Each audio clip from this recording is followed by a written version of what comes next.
એને શું કીધું બાપુએ શું કીધું બ્રહ્મના પ્રકાર છે. માનો કે આપણે બ્રહ્મ જાણીને સેવા કરવાની છે. હું અહીં તમારા ઘરે આવ્યો તો તમે એક બ્રહ્મ જાણીને ભગવાન કે જે રીતે સેવા તમારા આશરાના ધર્મે તમે હાલતા હો, તમે મારી ઘરે આવ્યા તો હું તમને બ્રહ્મ જાણીને સેવા કરતો હોઉં ને. બાળક હોય કે તમે મોટા વડીલો હો તો હું બ્રહ્મ જાણીને સેવા કરતો હોઉં. તો સાધુ સંતો એ બધા એમ જ કીધું ને, પશુ પક્ષીની પંખીની સેવા કરવી એ બ્રહ્મ જ છે. હવે આપણે ઘરે પશુ બાંધ્યા છે તો એ આપણે ભલે દૂધ આપણને આપે છે ને આપણે સેવા કરીએ છીએ, પણ આપણે બ્રહ્મ તો એની અંદર છે. તો આપણે જ્ઞાની છીએ એટલે જાણીએ છીએ ને, એટલે આપણને ખબર છે ને. આપણે કૂતરું પાળ્યું છે તો એને બ્રહ્મ છે ને, કૂતરું પાળ્યું એટલે બ્રહ્મ જ છે ને. હા, તો એ કૂતરાને પાળ્યું આપણે એટલે એ બ્રહ્મ છે કૂતરું, બરાબર. હવે આપણે એને સોળીને ખવડાવતા હોય ને, રોટલો પાતા હોય ને, દૂધે નાખતા હોય, દૂધે પાતા હોય ને, રોટલો નાખતા હોય અને દૂધમાં સોળીને ખવડાવતા હોય ને કૂતરાને, એનું એ કૂતરું હડકાયું થયું હોય તો હડકાયો બ્રહ્મ છે ને. પછી આપણે એને એમ કહીએ હાલ ખાઈ લે, આ બેસી જા, આલે રોટલો સોળી દો, આલે દૂધ પી લે, એમ કૂતરાને કહી કેમ કે એ બ્રહ્મ છે પણ હડકાયો છે. આપણું જ પાળેલું કૂતરું છે અને એ બ્રહ્મ છે પણ હડકાયો બ્રહ્મ છે. હડકાયા બ્રહ્મને તમે કેમ પ્રેમ કરી શકો? આપણે તો બ્રહ્મ કેટલી પ્રકાર આવે. હા, અજ્ઞાત બ્રહ્મ આવે, અજ્ઞાત બ્રહ્મ આવે. બાળક રહ્યું, હા, એ છે બ્રહ્મ. હા, બ્રહ્મ છે. એ જે વાણી બોલે છે હા, એ અજ્ઞાન છે, અજ્ઞાન બ્રહ્મ છે. બાપુ કાયમ એ વ્યાખ્યા કરતા જ છે. તો એમ બ્રહ્મના પ્રકાર છે. હવે બ્રહ્મના પ્રકાર છે ને આપણે ન સમજીએ શકીએ, બરાબર. તો બ્રહ્મ સમજાય ક્યાંથી ને આપણને? હવે એ એમ કહે કે ભાઈ શ્વાસ કે ઉશ્વાસ ઓ ઘર નાહી, ઝાપ અજંપા ઓ ઘર નાહી, અને ચંદ્ર સૂરજ ના પહોંચે ને એટલે એ શ્વાસાની ગતિની જ વાત કરી, એના પોગતા નથી વાત, બરાબર છે.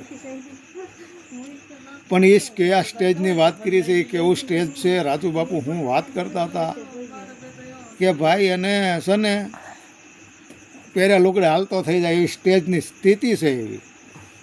હવે આપણે એ સ્થિતિ ન થયું, આપણે એ સ્થિતિને સમજવાની છે. અને ઓલો પહેલા લુગડે હાલતો થઈ જાય, હાલ ભાઈ આપણે નર્મદાને કિનારે 15 દી વ્યૂઝ આવવું છે, એ હાલતો થઈ જાય, ઘરે પૂછવા ઊભો ન રહે. એને કાંઈ લેવા ન દેવાય, કાંઈ ન હોય, એને જગતને કાંઈ લેવા દેવા ન હોય. પણ એ જાય તો આગળ પાછું એની બધી સુવિધા ઊભી થઈ જાય. એટલું ભજન કરેલું હોય, એટલો વિશ્વાસ હોય, એવી બધી વાતો છે બધી. આ વાત કરીએ થોડું સમજાઈ જાય એવું છે. એમ વાતથી સમજાઈ જાય છે પણ વસ્તુ કાંઈક અલગ છે.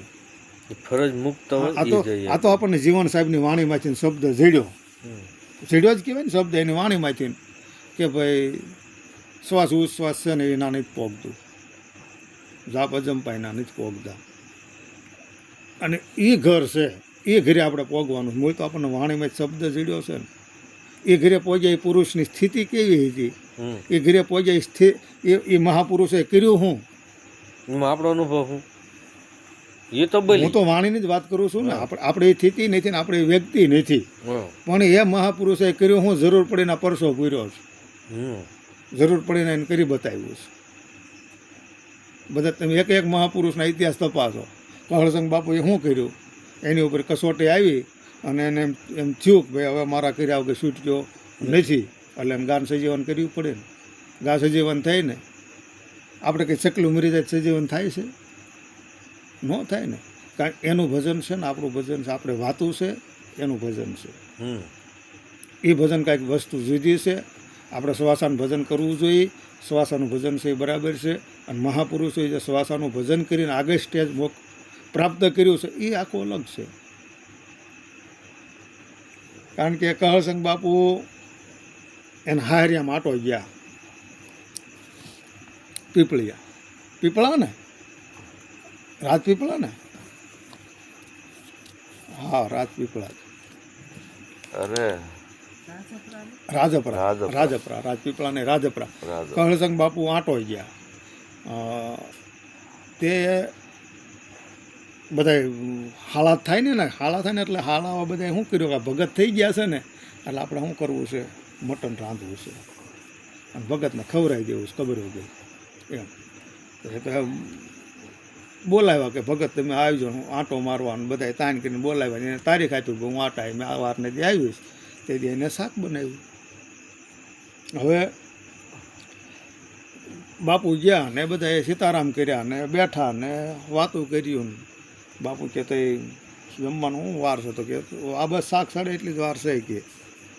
બાપુને ખબર પડે કે માં ઠેકડી કરવાના છે, મારી ઠેકડી તો થાય જ કે મારી ઠેકડી તો કરે છે, કાંઈક છે ખરું નહીં પણ કે છે એમાં શું છે એનું શાક મૂક્યું? પછી કે એ તો ભાત મૂક્યા છે બાપુ, ચોખા છે એમાં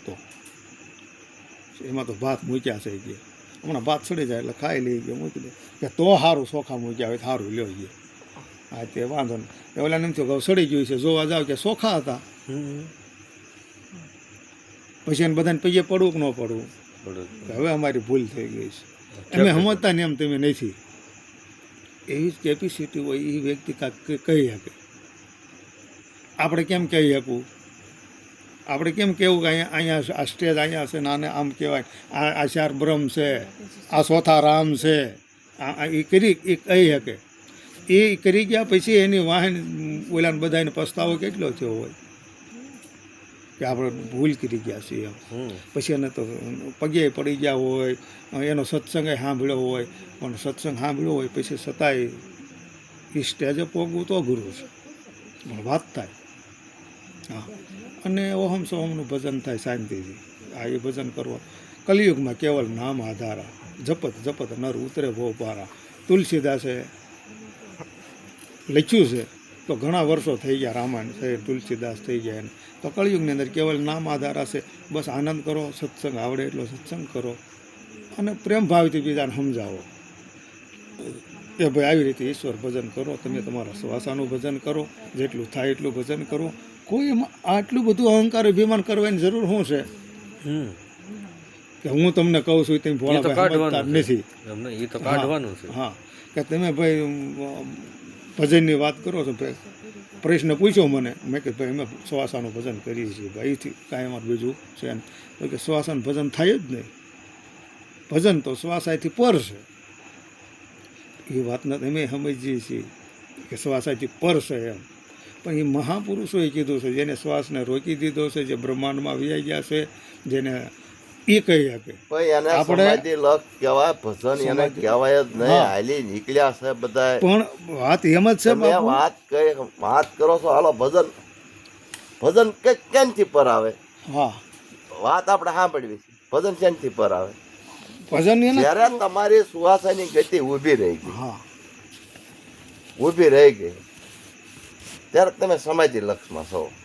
કોઈ પણ સાધક ત્યારે સમાધિ લક્ષમાં હોય. હવે સમાધિ લક્ષમાં હોય ત્યારે ભજન તો થતું નહીં. ભજન થતું જ નથી. એને ભજન કહેવાય, એને ભજન કહેવાતું જ નહીં. કહેવાતું નથી. તમે જ્યારે કર શ્વાસ કે સમરણી જપી લે અજમ પકા જાપ પરમ તત્વ કો ધ્યાન ધરી સોહમ આપો આપ. તમે જ્યારે કુંભક થઈ ગયા ત્યારે સોહમ આપો આપશે. તે ક્યાં ભજન થયું? તમે ભજન ક્યાં રહ્યું? જે નોખું છે નહીં, પણ હાવ ટીંગા ટોળે જ હાંકવી. હા, મૂળ આમ ગોળ ગોળ ઘુમાવીને માણસને આપણને કે કોઈ પણ સાધક બરોબર આપણને કાંઈ પણ કહેતા હોય, ભલે ગમે એ કહેતા હોય, ભરમમાં નાખવાની તૈયારી કરે તો એને કહેવાય કે ન કહેવાય? કેવું પડે. તમે નહીં બોલો, તમે નહીં બોલો, તમે નહીં બોલો, ક્યાં હોય તમને ભરમમાં નાખે છે ને પરત. હામાં તમે શબ્દ મારો એટલે ભાઈ ઉભો રહે. એથી પર છે ના ભજન કોનું થાય? હાલો, સુવાસાથી પર છે આપણે કેવી છે? ભજન કોનું કરો? બ્રહ્મ છે, કુટક્ષ બ્રહ્મ છે. બ્રહ્મ ને કુટક્ષ બ્રહ્મ બે છે. બ્રહ્મ ને કુટક્ષ બે. બ્રહ્મ છે અને કુટક્ષ બ્રહ્મ છે. કુટક્ષ બ્રહ્મ એક નખ જેવો છે. આ બે બ્રહ્મ છે. તમે સુવાસાની સમરણી બંધ થઈ, તમારી તમે કુંભક થયા તો સમરણ શું ચાલુ રહ્યું? કાંઈ નહીં. તો સમાધિ લક્ષ થયો. પોતે પોતામાં સમજ ગયો. પછી સમાધિ લક્ષ છે. રહ્યો તો રહ્યો હું કઈ એને ભજન કહેવાય કઈ ન કહેવાય. તો ઈ એમ કહેતા હોય કે આથી આગળ ભજન છે, આગળના ભજનની ખબર નથી અને તો આપણને ભજનની વાત કરે. હકીકતમાં ભજન આને જ કહેવાય. શ્વાસ એની ગતિનું જ ભજન કહેવાય. હોઠ કઠ હલે નહીં હા અને સહેજે સ્મરણ થાય. થાય હા આ ભજનની વ્યાખ્યા છે સંતો મહાપુરુષોની બધાય. બધાય બાકી તમે સીતારામ સીતારામ કરો તો એને ભજન ન કહેવાય, એને સમરણ કહેવાય. સમરણ કહેવાય. ભજન તમારો હોઠ કઠ હલે નહીં હા અને સહેજે સ્મરણ થાય, આને ભજન કહેવાય. હા એને જાપ જંપાય કહેવાય. હા બાકી તમે બધી વ્યાખ્યા બીજી નોખી ગમે એ કરી શકો. હા અને જ્યાં જવું હોય છે અને ભજનથી જવાય છે. પણ જે ઠેકાણે તમારે પૂગવું છે હે એ ભરણ ઉતારે જે ઠેકાણે ખબર સુરતા જ્યાં સુધી શબ્દમાં લિંગ નથી ક્યાં કોણ સાધક કહેવાનો છે કે મને હું પૂજી ગયો એમ. બરાબર. સત્સંગ વિના મન સુધરે નહીં, સુરતા ભલે નિગમ પર જાય. હા આ ગંગા સત્યે કીધું, મારું ને તમારું કેવું નહીં. હા એને પૂરો અનુભવ કરી લીધો છે ને. હા તો તમે પોપટીયું કિનારે રાખશો હું હાલવાનું છે નહીં ચાલવા. તો એ કેટલે દી હાલવાનું? તમને ને મને વ્યાખ્યા ગમે એ કરી દે. હા આમ નથી ને તેમ નથી ને. નિરંજન તો નિરાકાર છે. હા પછી તમારો તો સાકાર આમાં થયા, નિરંજન હતા નિરાકાર હતા છે આ નહીં, છે નહીં. તો તમે કેમ કહો છો કે નિરાકાર છે? આમાં નથી બરમ, હા છે આમાં નિરાકાર નથી. છે નિરાકાર છે તો સાકાર હાલે છે ને. તો જ હાલે, નકર નો હાલે. તો કોણ કહે છે કે નિરાકાર છે? પણ આ સાકાર રહ્યો એને સમજી લ્યો ને એમ પછી નહીં. નિરાકાર સમજવાની એમ વાત જ નથી પછી મારી છે. વાત. મારી વાત એમ છે કે હાલો પેલા એને હું વાત કરી કે નિરંજન હતા નિરાકાર, હા એમાંથી શક્તિ દર્શાણી. હા હમ. હા એ હતા એમાંથી સાકાર થવાની તને મરજી થયેલા સાકાર થયા છે. હા, એટલે સાકાર થયા છે. રૂપ પોતે જ ધારણ એમને કર્યું. એમ કીધું કે નિરંજન નિરાકાર હતા, એમ હા નિરંજન હતા નિરાકાર, હા હતા એમાંથી સાકાર થયા. એમાં સાકાર થયા છે. માર્ક ઋષિનું ભજન સાંભળો હા તો એની વ્યાખ્યા તમે કઈ રીતે કરશું? હા હા એ હતા નિરાકાર. જો નિરાકાર ને નિરાકાર રહ્યા હોત તો સાકાર રૂપ જ કોનું આવત? તો નો આવે. એ પોતે જ છે, પોતે જ થયા છે. નિરાકાર છે તો સાકાર બન્યો છે. હા એની ઈચ્છાથી. એની ઈચ્છા વડે હા અને એમાંથી એને 50 કરોડમાં પાણી હતું, એમાં શક્તિ દર્શાણી. હા શક્તિએ કીધો સમાગમ, એમાં 3 પુરુષ પ્રગટ કીધા. એ બધા સાકાર છે, એમાં સંસાર પ્રગટ કીધો. હા ભવાની વ્યાખ્યા કયા કયા કયા કયા શબ્દમાં તમે કરશો? હમ. જો શબ્દની જ પારખ નહીં હોય તો જ્ઞાન ગમે ને હામાં જ આવવાના. હા એ તો હા બધા. તમને ખબર જ નથી તે શું કરવાના? હમ તમે સાકાર નિરાકાર એના સમજવાના. હમ. તેથી ધીરુભાઈ બેઠા હતા કે આ સાકાર છે. ધીરુભાઈ જતા ને કે આ સાકાર છે, હાલે છે ને નિરાકારથી. હમ. જે વસ્તુ તમે નિરાકાર સમજી રહ્યા છો એની આવડું મોટું સાકાર શરીર હાલે. હા આમાં એની ગંધ નિરાકાર કરી રહ્યો છે, હા એનો સાકાર નો હાલે. તો સાકાર ક્યાં હાલે? તો તારે હવે ઠૂઠામ દઈ દે. આપણે એટલે જ એને સમજી લ્યો ને. પણ સંતો મહાપુરુષ કીધું, ઓમ શું કાયાભાઈ સોમ શું મન હોય, હા નિરક્ષર છે સુવાસો ભાઈઓ, હા શરણદાસ ભલે જોઈ. શરણદાસ ભલી જોય. હા અનુભવ સહિત કહી દીધું. ઓમ છે હા એ કાયા છે, હા સોમ છે મન હોય, હા નિરક્ષર છે સુવાસો ભાઈઓ, હા દાસ શરણ ભલી જોઈ. હા આ જોઈ લે ને બીજું ક્યાં તાર જોવાનું? હા આ ઓહમ છે. ઓહમ છે એક ઓહમ છે ભાઈ કાયા છે. હા સોહમ છે મન હોય. હા મન. તમે યાર સોહમ ગોતી રહ્યા છો, હા એ મન મન છે. મન છે. નિરક્ષર છે સુવાસો છે. હા નિરક્ષ. તમે જે નિરક્ષર ગોતી રહ્યા છો, હા નિરક્ષર શું છે? હા શ્વાસો. એ સુવાસો છે. હા જે દાસ- પરમ પરમાત્માને ગોતી રહ્યા એ છો છે એ શ્વાસો છે. એ સુવાસો છે. હા અને એનાથી ને જડવાનો છે. અને એના આજથી જ જડવાનો છે. હા અને એનો ને એનો જ મિલાપ છે. હા એનો ને એનો જ મિલાપ છે. હવે આત્મા ઓર પરમાત્મા હા એ બે ની વચ્ચે જગ્યા છે ને બાપુ, એ જ નથી સમજાતી. જુદા રહે બોધકાર, હા સુંદર મેલા કર દે તો સતગુરુ મિલે દલા. હા ઓહમ સોહમ ની વ્યાખ્યા આપણે કરવી છે. હા એ છે એ હું છે ને હું છે એ છે. હા હવે એ બે શબ્દને તમે અવળા હવળા આંકો, જેમ આંકો એમ. હા જ્યારે ઊભો રહ્યો ત્યારે એક છે કે બે છે? બસ એક.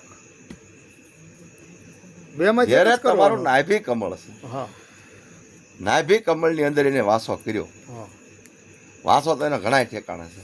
પછી જ્યારે નાભીએ પૂજ્યો ત્યારે એ અક્ષર બેસ. યો.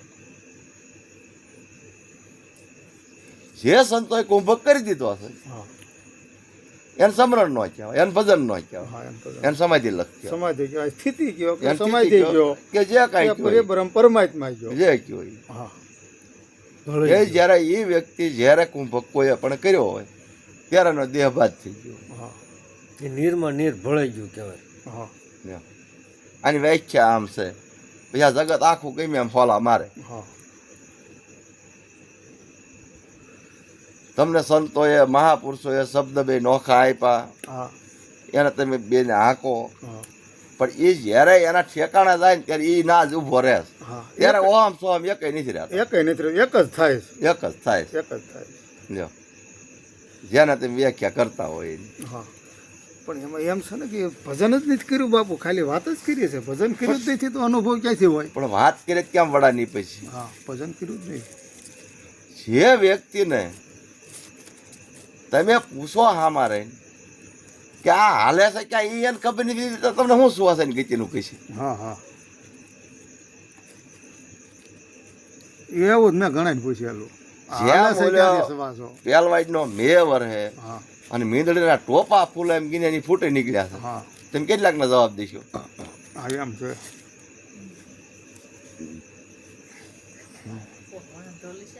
હે હા ના કોઈ